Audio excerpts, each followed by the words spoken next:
Right now at noon, the state of Oklahoma has suspended one of their teachers after being indicted for child abuse. And the fog and rainy days continue as we head into the weekend. Plus, some furniture shoppers in Joplin have the Kansas City Chiefs to thank for a refund. The 4 states' most watched news starts now. The Oklahoma State Board of Education has suspended the teaching certification of a special education instructor who was charged in federal court with child abuse. This is KOAM News at Noon. I'm Samantha Walker. Jennifer Enyart and her husband Keith Enyart were federally indicted on December 16, 2024 on multiple child abuse charges involving their 15-year-old. Those charges include neglect and assault with a dangerous weapon. According to documents, one of the forms of abuse was evidence of taser marks. Enyart will have the opportunity to appeal her suspension in January. The Missouri Highway Patrol releases its annual Christmas traffic crash report. Troopers reported 3 vehicle fatalities over the holiday. That was out of 65 traffic crashes, 38 traffic injuries, and 17 DWIs. The number reflects a 30-hour counting period from 6 p.m. on Christmas Eve to 11:59 on Christmas night. Last year, troopers reported 3 fatalities during a 78-hour counting period. For comparison, there were no boating crashes or drownings during this year's or last year's Christmas holiday counting period. The new year will bring some new laws in Missouri. Missouri will make some updates to its expungement laws and will change other laws like minimum wage. KOAM's Melissa Alexis has more. On January 1st, Missouri will update its expungement laws. Here's how this updated law will make it easier to clear or expunge criminal records. Expungements are the official sealing of someone's arrest or conviction. Once sealed, these records are unavailable to be seen in background checks. It also allows a person to answer no when asked if they have a criminal history on an application. Some other changes include allowing multiple charges in a single criminal incident to be grouped and expunged as a whole. Increases the number of crimes someone can seal in their lifetime. It'll go from 2 to 3 misdemeanors and from 1 to 2 felonies. It eliminates the number of infractions a person can have expunged, such as speeding or parking tickets. Once the law takes effect, people won't have to wait as long to apply. For a felony sentence, the waiting period to apply for expungement goes from 7 to 3 years. For misdemeanors or infractions, the wait time shortens from 3 years to 1.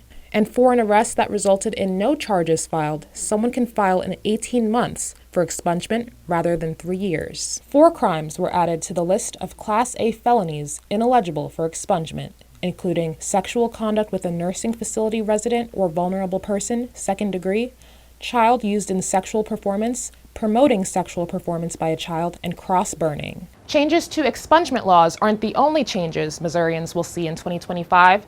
There'll also be an increase in minimum wage and stricter distracted driver laws. Tonight, we'll have more on new laws that will take effect in Kansas this new year. Some other new laws going into effect in Missouri in January 1st include a hands-free law. You face a fine starting in the new year as opposed to only warnings. If you flee an officer during a traffic stop, the new Valentine's law kicks in, making the consequences more severe. And if a driver fails to respond or pay a fine, the court can no longer issue an arrest warrant. Let's check in with meteorologist Lindsay Gaffney for a first look at the forecast. Well, taking a look outside Joplin and Pittsburgh, you can see pretty low visibility. Even though fog has started to lift, we're still dealing with that overcast and drizzle as we head into the rest of the day. We're not really seeing heavy amounts of rainfall. All of this is just a light sprinkle if it makes it down to the surface, but so far hasn't accumulated any rainfall. Maybe the little yellows up near Nevada, that is dropping bit of rain, only about 1/10 of an inch in accumulation as that moves out of the area. Now, we hit a bit of a lull as we head into this evening. Lower chances for rain until we get into tomorrow. Now, tomorrow mostly is going to be south of I-44 is where we're expecting any rain chances, but the biggest issue as we head into the weekend is going to be still the fog. Fog Saturday night and even fog on Sunday morning as well. So We can see visibility. This is about 4:30 in the morning on Saturday. Visibility, especially Kansas and Oklahoma, down to 1/4 of an inch, and it stays like that out until early Saturday morning. So take extra precautions, but I'll have a full look forecast coming up. Thanks, Lindsay. Some area shoppers scored a touchdown this Christmas holiday. Earlier this month, Wayside Furniture in Joplin issued a giveaway challenge. If the Kansas City Chiefs beat the Pittsburgh Steelers on Christmas Day by more than 12 points, customers who bought anything in the store from December 12th through Christmas Eve would get it for free. Yesterday, as you can imagine, customers came to collect. Well, several times we thought they weren't going to. Like they got 12 points and then they went back and forth. Well, that's great. I never thought we'd pull it off, but they did. Good team. Andy's done a good job with that team. I'm happy.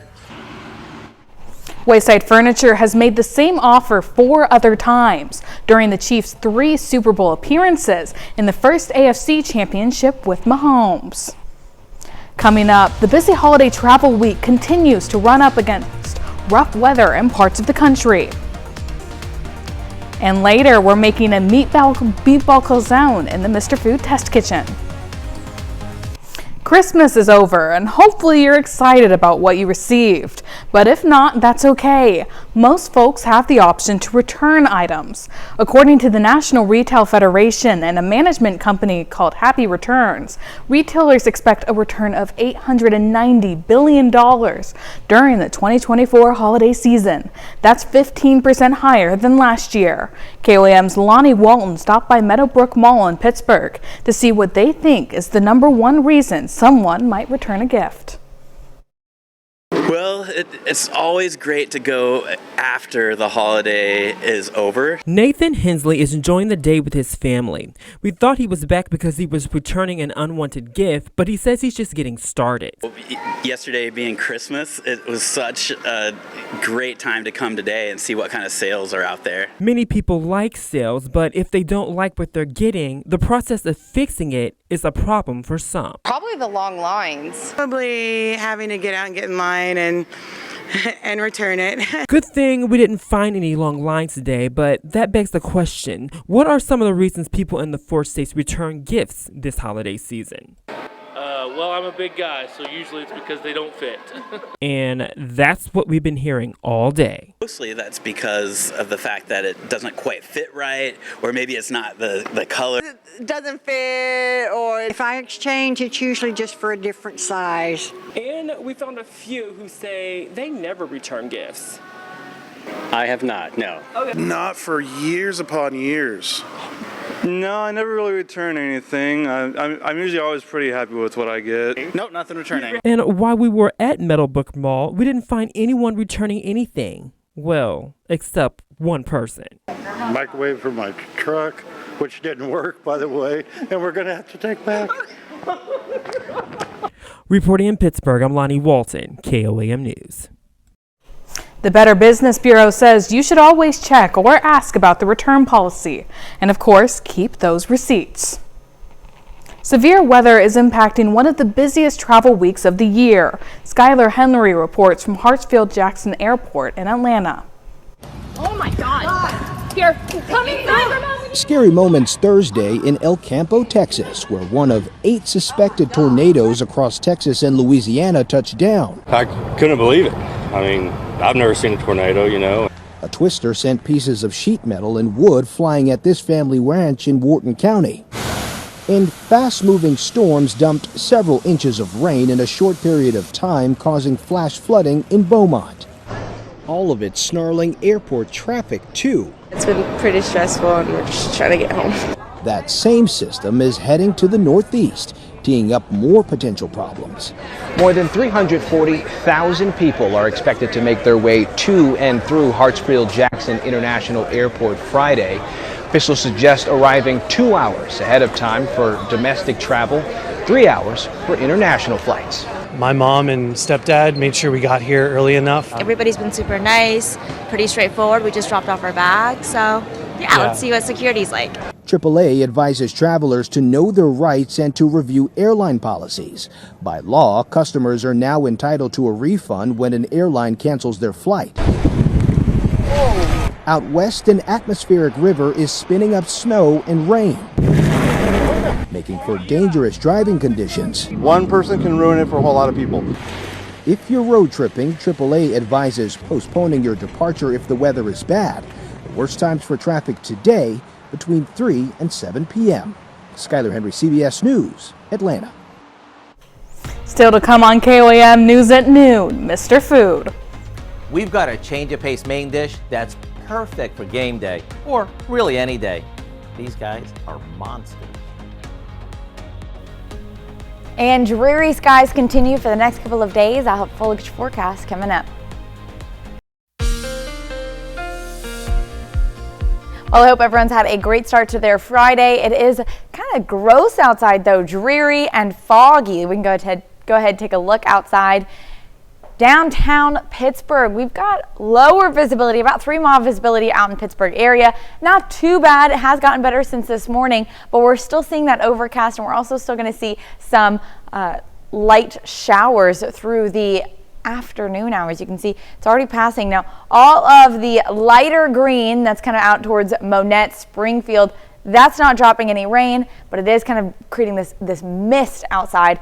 And then some of those northern showers where you get a little bit darker of that green color, that is dropping a little bit more rain, but really not much. So for the rest of the night, we're going to stay dry. After that little mist passes our area, we're going to have mostly cloudy skies. They do break up a little bit, but more clouds moving in the overnight hours. Temperatures only dropping down to the upper 40s, and then we're starting off the morning again with some pretty dense fog, especially on the Kansas and Missouri side. Now, we do have a few chances over the next 24 hours, so we're going to see some spikes 8 p.m., in the middle of the night, 2 a.m. to 4 a.m., and then after 12 p.m. tomorrow, we're going to see some more spikes. But really, we're not getting a lot of the rain chances that we were seeing just because they're just so light. So really what it's become is more of a mist, more of a fog, and just some sprinkles. So as we're starting our day tomorrow, foggy conditions, 8 a.m., 9 a.m. Temperatures start to warm up to the lower 50s by 9 a.m. pretty quickly. And then we're having these mostly cloudy to complete cloudy overcast skies. Now, visibility is going to be pretty low as we start our morning off. So this is about 4:30 in the morning. Less than a quarter-mile visibility. Yates Center has less than a quarter-mile or tenth of a mile visibility, excuse me. And that just continues dense fog through the northwest, and that's going to be like that for most of the morning. So now we're at 7:30 in the morning, Saturday, dense fog. Now our southern and eastern counties looking all right. Cassville has some pretty low visibility, especially out towards Springfield, maybe Aurora, but our central and southern counties looking all right through the morning hours. This dense fog kind of lifts up towards the north as we head into early Saturday mid-morning, and then we're looking all right. Now, future track, so we're watching these showers, and in real time, they're not as heavy as they look on our future track, so we're going to keep that in mind as we move through the next 24 hours. Partly cloudy skies as we head into about 3 p.m., so it's looking pretty good. We might still see a little bit of sun later on this afternoon, but unfortunately, more fog and overcast skies do return as we head into Saturday morning. So 4:30 a.m., we already just saw how we have the dense fog through our northwest counties, and then that overcast continues to push in. Now, maybe a few showers in Oklahoma. We might get some sprinkles out there, but really you're going to see mostly south of I-44 a few sprinkles, but it clears out pretty quickly. And then we're looking at some mostly sunny skies on Sunday and Monday.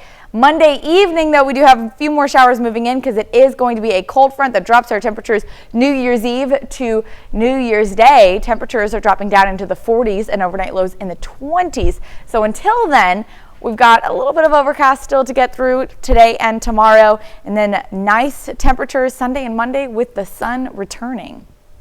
You know, I'm not loving these kind of dreary days, but you know, at least it's not as cold as you maybe would expect in December. So if it's dreary in like 50s, I'm okay with it. I am too, but looking at Sunday and Monday, dreary or sunny and in the upper 50s and 60s, I'm more okay with that.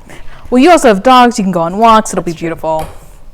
Well, thank you so much. We'll stick around. We're making meatball calzones in the Mr. Food Test Kitchen. We'll be right back. Howard's making meatball calzones in the Mr. Food Test Kitchen. By now, most of your holiday leftovers are probably gone. even though your company may still be sticking around. If that's the case or not, we've got an idea that's very welcoming after eating all that holiday fare. It's an overstuffed meatball calzone that's great whether you're taking down the holiday decorations or watching football. Let me show you how easy. We start with some store-bought pizza dough that we cut into two, and we use our fingertips to form a circle. We top half of each one with some store-bought frozen meatballs. On top of those, we place some sliced mushrooms, a bit of spaghetti sauce, and a good amount of mozzarella cheese. Now we fold the dough over the meatballs and pinch the edges together so the filling won't ooze out.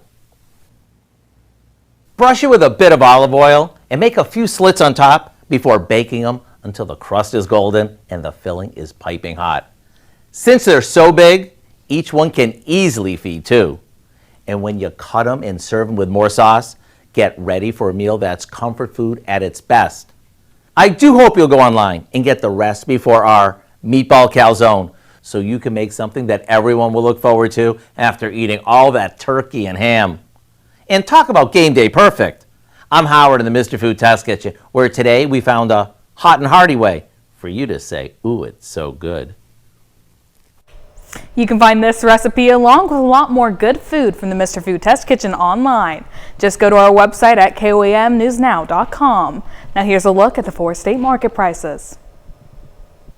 Well, we have overcast and foggy conditions continuing all the way through early Sunday morning. Then clouds clear out and we have a nice couple of days before a cold front moves in Monday, dropping temperatures ahead of New Year's Eve. You know, I'm not mad about some of those warming up temperatures, you know, being nice and sunny this weekend. Oh yeah, me either. Well, coming up tonight at 5, new evidence finds the gender gap between men and women extends beyond career achievements or wages. Now women's health is on the line, as research shows women are getting less exercise than men. Plus, we'll take a look at the Kansas state grocery tax, or lack thereof, that takes effect in the new year. And issues with trash dumping leads to public dumpsters going away in Afton, Oklahoma. Join us for those stories and more on KOAM News at 5. That's the news for now. Thanks for joining us on the KOAM News at noon. Have a great rest of your day.